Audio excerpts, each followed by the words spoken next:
Bemeestering van basiese redigeringsopdragte in Revit verbeter die doeltreffendheid van modelmanipulasie. Hierdie opdragte stroomlyn werkvloeie en verbeter produktiwiteit. Kiesinstrument. Gebruik die kiesinstrument om elemente vir redigering uit te lig. Skuifopdrag. Gebruik die skuifopdrag om geselekteerde elemente binne die model te herposisioneer.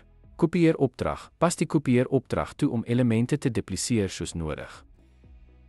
Roteeropdrag. Gebruik die roteeropdrag om die oriëntasie van voorwerpe akkuraat aan te pas.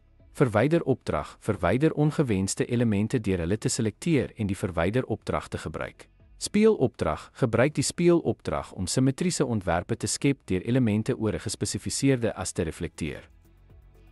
Byvoorbeeld, 'n ontwerper kan meubelelemente in 'n kameruitleg kopieer en roteer om verskillende rangskikkings te verken.